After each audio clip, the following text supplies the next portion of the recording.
وما أرسلناك إلا رحمة للعالمين. Baik, kita masuk di bab syarat nikah. Poin 506. Di antaranya adalah adanya kerelaan dari kedua mempelai. Kalau anak kecil, ayahnya bisa memaksa. Memaksa di sini maksudnya, anak itu ketika belum bisa memutuskan mana yang baik dan benar, maka ayah yang baik mencarikan suami yang benar. Nah, kalau udah yakin ayahnya mencarikan yang benar, itu anak dipaksa boleh. Tapi kalau kemudian orang tua semena-mena memaksa, ya, padahal ini yang dinikahkan ini calonnya ini laki-laki ini teman main judi bapaknya atau teman apalah bermaksiat bapaknya, ini nggak boleh. Ya, kalau wali yang lain tahu ini harus menghalangi. Apa mau nikah karo kae? Ya ora apa-apa, iki bolo kentalku mendem ya gitu. Nah, ini nggak boleh. Tapi kalau kemudian dia benar-benar orang yang baik gitu kan. Ya iki lanangan iki soleh lho. Iki nek ora tak nikahke saiki karo anakku, kuwatirku kok anakku malah ra genah entuk sapa. Kowe iso ngerti soleh gitu. Jadi hafal Quran, karo tafsire, hafal hadis 2.500 hadis gitu kan. Terus habis itu dia lulusan Universitas Islam Madinah misalnya gitu, misal. Nah, kalau udah jelas kayak gitu disebutkan ciri-ciri indikasi menuju ke arah kebaikan ya apa-apa anak kecil itu dipaksa untuk menikah. Anak kecil di sini tentu maksudnya ya sudah selayaknya nikah. Kalau di Indonesia hukumnya ya 16 tahun wanita. Kemudian budak wanita tuannya bisa memaksanya. Jadi kalau ada budak wanita yang kayaknya kalau lihat laki-laki kok udah gelisah gitu kan, maka kalau tuannya nggak minat sama budak itu, maka boleh diminta untuk nikah dengannya. Allah Ta'ala. Poin 507, harus ada wali berdasarkan sabda Nabi SAW, la nikaha illa biwaliyin. Maka kalian, khususnya para wanita, jangan sekali-kali atau meninggalkan wali. Ya, ada kisah nyata gitu. Seorang ponakan, atau bapaknya, seorang wanita, bapaknya meninggal. Bapak ini punya adik dan punya kakak laki-laki itu. Punya adik laki-laki, punya kakak laki-laki. Singkat cerita, itu ibunya si wanita ini suka bercerita tentang jeleknya keluarga bapaknya dan saudara-saudaranya. Akhirnya anak ini ikut membenci paman-pamannya. Nah, yang terjadi waktu nikah, harusnya yang mewalikan pamannya, tapi malah pamannya ditinggal. Nah, ini nggak boleh. Ya. Yang benar gimana? Perpisahan orang tua tidak boleh kemudian membuat anak ini membenci keluarga laki-laki. Walaupun mungkin dalam kondisi tertentu mungkin beneran menyebalkan itu. Karena mereka yang punya hak untuk menikahkan. Apalagi ini tadi yang tak ceritakan tadi, wanita ini nggak punya adik laki-laki dan nggak punya kakak laki-laki. Jadi dia anak satu-satunya, bapaknya meninggal. Gitu.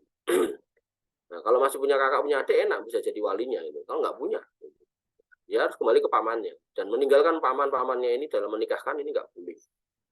Kecuali pamannya ini pada nggak sholat, terus aku nggak mau dengan papanku nggak sholat. Dia nggak, dia laporan ke KUA, katanya pamannya nggak ada yang hidup mati semua. Ya ini nggak boleh ya, ini meninggalkan dengan sengaja itu nggak boleh, haram. Lah nikah illa biwaliyin.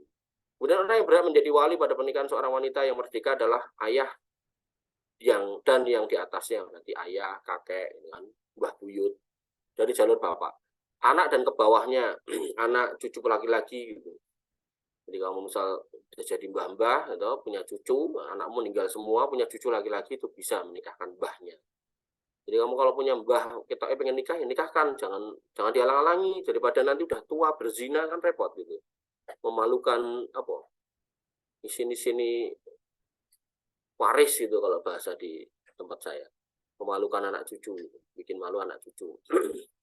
Saudara terdekat dan seterusnya sesuai dengan urutan asobah dalam ilmu faraid. Itu siapa? Paman. Anak laki-laki dari paman yang dari jalur bapak itu bisa. Asobah itu nanti dalam ilmu faraid itu adalah mereka yang mendapat bagian sisa setelah dibagi kepada bagian yang lain lagi. Jadi ada orang-orang yang mendapat bagian tertentu. Ketika ada suami mati maka dia dapat sekian, ibunya sekian, bapaknya sekian itu. Nah, asobah ini adalah sisa, orang yang dapat sisanya setelah dibagi pada kelompok-kelompok tertentu. Poin 509 di dalam riwayat Imam Al-Bukhari, Rasulullah SAW bersabda, la tungkahul ayyimu hatta tusta'maru. Gak boleh menikahkan janda sampai dia diminta atau ditunggu perintahnya. Jadi janda kalau nggak nyuruh ya jangan dinikahkan. Pokoknya itu nikah. Padahal itu udah janda, maka enggak. Nah, kalau dia nggak nyuruh-nyuruh boleh ditanya.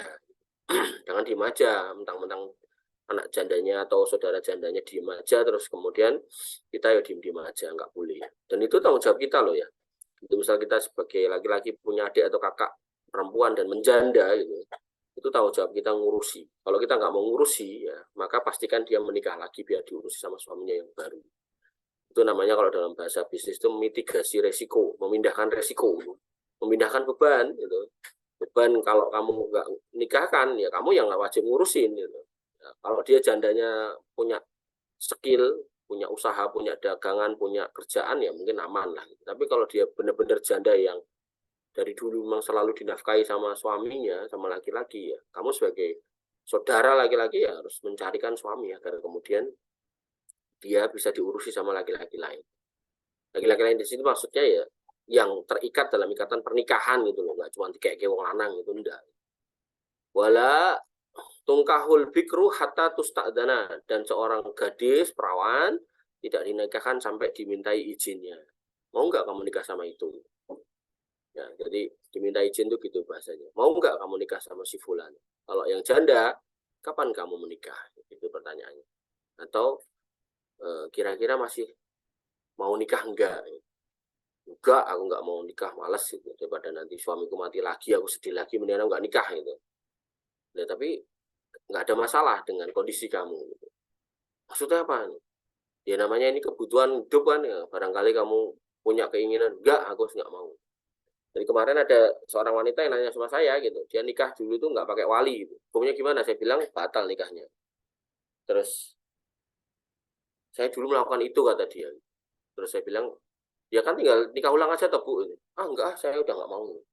Nah, emang kenapa gitu kan? Ya saya kalau punya suami itu saya jadi jauh atau jarang ketemu anak cucu saya gitu. Ya itu kan bisa diatur toh. Mas pokoknya saya nggak mau gitu. Aku nggak mau gitu. Ya saya terus nanya apa adanya aja. Lah kan namanya orang itu kan punya kebutuhan hidup toh Bu gitu. Urusan suami istri itu kan seorang itu punya kebutuhan hidup baik itu laki-laki maupun perempuan. Gitu. Kira-kira jenengan kalau nggak nikah lagi atau nggak sama beliau ini aman sendiri itu aman. Dia bilang aman. Gitu. Dia bilang aman. Gitu. Terus kalau soal ini nafkah dalam artian materi gimana? Buru-buru. Orang saya nikah sama dia itu malah saya yang nafkahin. Oh ya wes gitu. Berarti emang lanangnya rapati cetoy. Udah gitu. Jadi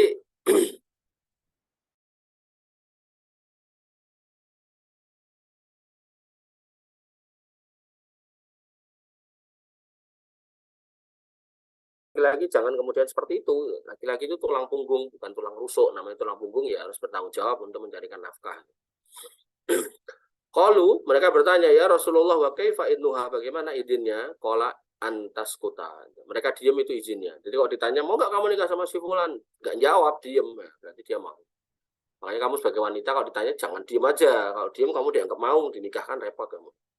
Dan seorang wali, ya toh, menjabat tangan seorang pria, kemudian mengatakan, saya nikahkan kamu dengan anak gadisku. Nah, dengan mahar sekian-sekian dibayar tunai dan dia si pria ngomong saya terima nikahnya, ada saksinya, kemudian ada maharnya, ada apa namanya syarat-syarat yang dipersyaratkan komplit gitu kan. Walaupun wanitanya nggak hadir di majelis akadnya itu, nikahnya sah, hati-hati loh. Makanya kamu kalau ditanya jangan diem-diem aja. Tekoi, mau enggak ini sama ini? Diem gitu. Ya wes langsung budal wali nih. Boleh ke wong lanang salaman, cari saksi, mahar, ada disiapkan, sah kamu tinggal diceluk gitu kan. Nih suamimu, nah, repot toh kamu. Makanya kalau ditanya tuh jawab. Gitu. Kamu enggak sama si fulan? Yang mana? Ini loh fotonya, ini loh identitasnya, ini loh orangnya. Kalau sekarang kan mungkin nggak usah ngeliatin foto dalam artian foto yang diupload gitu ya, dicetak toh. Ini loh medsosnya itu bisa. Gitu. Dan mengukur akhlak dari medsos juga bisa gitu. Nah, isinya apa medsosnya? Isinya ternyata postingan nggak jelas gitu. Berarti ini lanangan nggak jelas. Poin 510, Rasulullah SAW bersabda, A'linun nikah, ya, perintahkan untuk menikah, kemudian diperintahkan untuk menyiarkan pernikahan. A'lin mengumumkan. Mengumumkan di sini maksudnya apa? Walimah. Di antara dengan mengundang dua orang saksi yang adil, menyiarkannya dilaksanakan terang-terangan, dimeriahkan dengan menabuh duf bagi anak wanita dan anak-anak dan lain sebagainya. Loh, ini berarti boleh menabuh rebana? Boleh. Tapi di antara para wanita dan anak-anak. Kesalahannya sebagian orang itu apa? menabuh rebana, yang nabuh perempuan, yang nyanyi perempuan di depan laki-laki. Salah. Ya, yang benar gimana? Ya, oleh wanita sendiri, laki-laki sendiri. Nah, anak-anak kecil suruh main rebana, didengarkan sama ibu-ibu, silakan. Dan itu isinya nasidnya adalah nasid-nasid yang baik, gitu. Bukan kemudian nasid-nasid yang aneh-aneh. Allah Ta'ala. Kemudian seorang wanita tidak boleh menikahkan, mempelai wanita dengan seorang pria yang tidak sekufu.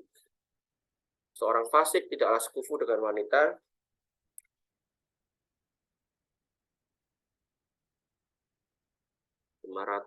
Seorang wanita.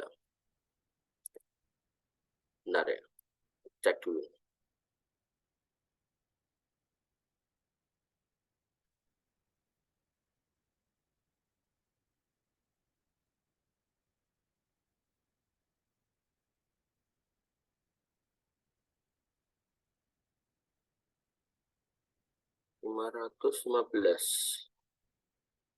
Benar ya, 515 ya tadi. Ini kalau harus ngecek kayak gini apa ya? 500 berapa? 11.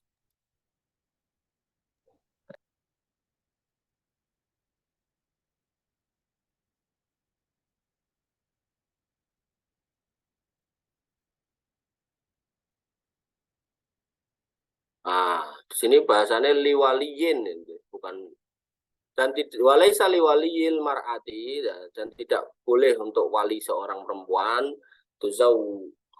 tuzawwijuha bi ghairi kufuin laha, menikahkan wanita itu dengan yang tidak sekufu. Ini salah ya terjemahnya. Tapi ini harus ngecek gini ya, payah juga nih. Jadi bukan seorang wanita ya, seorang wali ini, wali. Seorang wali tidak boleh menikahkan mempelai wanita. Kelihatan, sudah kelihatan. Nah, seorang wali tidak boleh menikahkan wanita, mempelai wanita dengan pria yang tidak sekufu. Gitu. Makanya tadi tidak bahasakan cerminnya mana. Jadi kalau kamu punya kakak, misal ya, atau punya adik, atau punya anak perempuan, sarjana, atau nyari sarjana ya boleh. Dokter, orang Jawa nyari orang Jawa boleh. Tapi kok kemudian dia mau yang tidak sekufu, misal kamu punya anak S3 mau kamu nikahkan dengan S1 gitu. Ya nggak apa-apa, bukan berarti harus gitu ya. Cuman ya tadi itu, mungkin adaptasinya akan beda gitu. Orang Jawa nikah sama orang Papua gitu. Ya nggak apa-apa, hukum asalnya nggak apa-apa. Cuman nanti mungkin adaptasinya beda. Kalau kita orang Jawa makannya nasi, orang Papua makannya papeda misalnya gitu kan. Bener papeda ya. Nah, sing koyo kayak ini, kayak jenang itu. Nah, ada seorang ustadz yang bilang kalau nikah sama orang Turki, ya, kalau kita makan ayam itu pahane tok, orang Turki makan ayam itu 1 ekor gitu kan, ayam tok. Gitu. Nah, hal seperti ini harus difahami gitu. Dan nikah itu tidak untuk menyamakan perbedaan ya, bukan berarti kemudian sing makan ayam tuh suruh makan nasi, yang makan nasi suruh makan ayam, atau yang suka pedes suruh ganti manis, enggak gitu. Kita hargai apa yang mereka mau, apa yang mereka suka. Ya. Kemudian seorang fasik tidak sekufu dengan wanita yang menjaga kehormatan.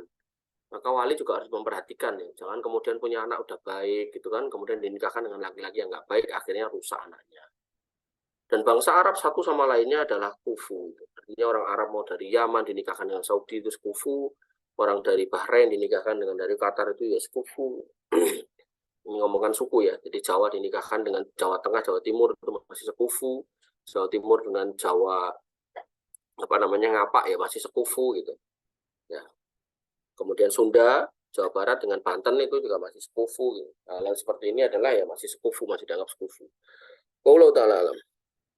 512. Jika wali wanita tidak ada atau sudah lama pergi dan tidak diketahui keberadaannya atau menolak menikahkannya kepada yang sekufu, maka ia dinikahkan oleh hakim. Nah, jadi kalau walinya udah ditanya baik-baik, diminta baik-baik, kalau tetap nggak mau, maka seseorang itu boleh meminta Pak Hakim untuk menikahkannya. Ini namanya wali hakim. Nabi SAW bersabda, as-sultanu waliyun man la waliyalahu. Sultan atau penguasa itu wali buat yang nggak punya wali. Kemudian poin 513, ketika mengadakan akad nikah, wali harus menyebutkan dengan jelas wanita yang ia nikahkan, karena seorang ayah tidak boleh mengatakan saya nikahkan kamu dengan anak perempuanku. Nah, sementara dia punya anak perempuan banyak. maka ia harus menyebut nama dan sifatnya. Ya, jadi kalau anaknya lebih dari satu perempuannya, maka sebutkan, saya nikahkan kamu dengan anak gadisku Fulanah binti Fulan, gitu kan, dengan mas kawin sekian sekian. Nah, disitulah kemudian jelas itu. Tapi kalau anak perempuan cuma satu-satunya ya nggak apa-apa gitu. Itu poin 513. Kemudian poin yang ke 514, dan juga tidak boleh mawani hal-hal yang menghalangi pernikahan kedua mempelai antara dua mempelai sebagaimana disebutkan dalam bab muharramat, wanita yang tidak boleh dinikahi dalam pernikahan. Ya.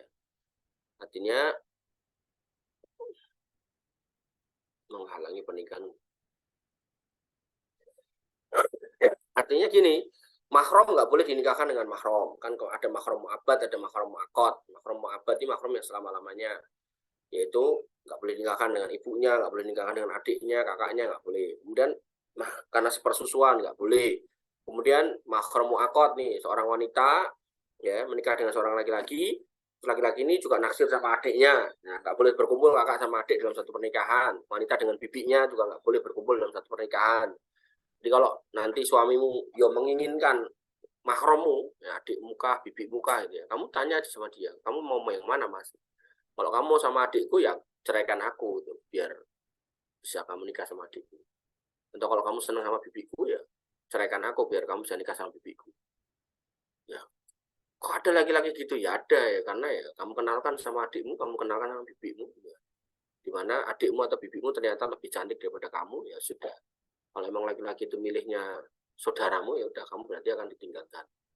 Tapi ada juga wanita yang kemudian ya nikah dua-duanya, nikah sama adiknya sama kakaknya, gitu kan, nikah sama bibinya dikumpulkan, gitu kan. Katanya yang penting iso bahagia bareng, ya nggak bener juga kayak.